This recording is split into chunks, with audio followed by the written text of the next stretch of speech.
안녕하세요. 정치질하고 편가르고 남을 괴롭히는 사람들의 공통점에 대해서 이야기해보려고 합니다. 그리고 이런 사람들을 어떻게 피할 수 있는지 그 대처 방안에 대해서 말해보고자 해요. 이런 사람들의 특징은요. 첫 번째로 자기 가족 이야기를 잘 안 합니다. 특히 가족과 소통을 한 이야기, 내가 힘들었을 때 따뜻하게 위로받은 이야기, 온기가 넘치는 상호작용을 한 이야기를 생각보다 거의 하지 않습니다. 아마 가족 내부에서부터 약간의 문제가 있었던 모양이죠. 두 번째로 자기 객관화가 잔인할 정도로 잘 되어 있습니다. 남을 괴롭힌다는 거는 자기가 못나다는 열등감에서 비롯되는 건데 이제 열등감이 들려면 자기에게 무엇이 있고 무엇이 없는지 그걸 아는 게 첫 단추입니다. 그래서 좀 못되고 꼬인 사람들이 의외로 현실 파악을 잘해요. 그래서 통찰력 있는 말을 종종 하기도 합니다. 그래서 기본적으로 멍청한 애들은 아니에요. 세 번째로 그런 사람들이 생각하기에 가장 중요한 사람들은 어떤 사람일까요? 정치질하고 편가르고 남을 괴롭히는 사람들이 가장 높이 치는 사람들. 부유한 애? 외모가 잘난 애?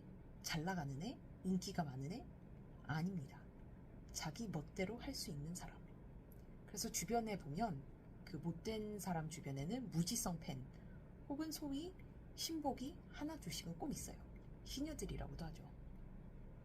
그럼 반대로 이런 사람들이 가장 싫어하는 애들은 어떤 사람이냐 하면 자아가 있는 애들입니다.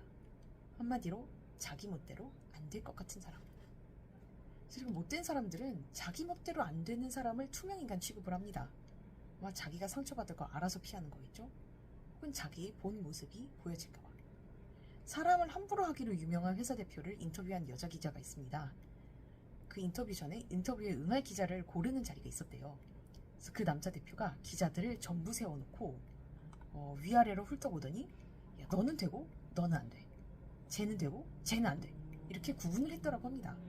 그래서 이 여자 기자는 선택이 된 케이스였는데 나중에 그 대표의 비서에게 물어봤대요. 혹시 그 대표가 선택하는 기준이 뭐냐? 여자 기자를 자기 취향대로 판단해서 그런 거냐? 물어봤대요. 근데 그 비서가 딱 한 단어로 대답을 했다고 합니다. 수능성. 즉 자기 마음대로 될 사람인지 아닌지를 본능적으로 판단을 하는 거죠. 사람을 함부로 하기로 유명한 그 회사 대표의 이름은 도널드 트럼프였습니다. 이런 사람들은 상대방의 반응이 굉장히 예민합니다. 그래서 미세한 변화까지도 캐치해요. 표정의 변화, 어투의 변화. 그래서 만약에 상대를 안 해준다, 나 너 피해, 이런 걸 드러내면 오히려 공격하려고 듭니다. 왜 나를 봐주지 않느냐, 이런 거죠. 그래서 이런 사람을 대할 때는 적당한 인터랙션을 오히려 해주는 것이 낫습니다. 그럼 어떻게 하면 될까요? 이런 사람들과 지내려면 대화를 하게 된다면 차라리 제3의 인물 이야기를 꺼내세요.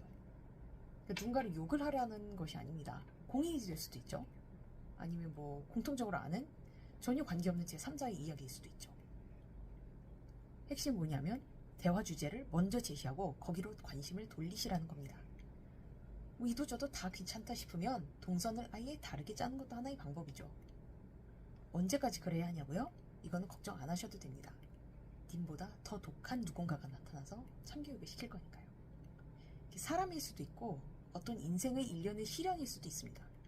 전혀 예상하지 못했던 곳에서 그런 못된 사람들은 크게 한번 당하더라고요. 또 이런 종류의 사람들이 활동 반경이 넓어서 여기저기 심기를 다 건드리고 다닙니다. 저는 여러분이 못된 사람한테 상처받지 않았으면 좋겠습니다. 하고 즐거움을 누리기에도 우리는 부족한 시간이잖아요. 여기까지 하겠습니다. 감사합니다.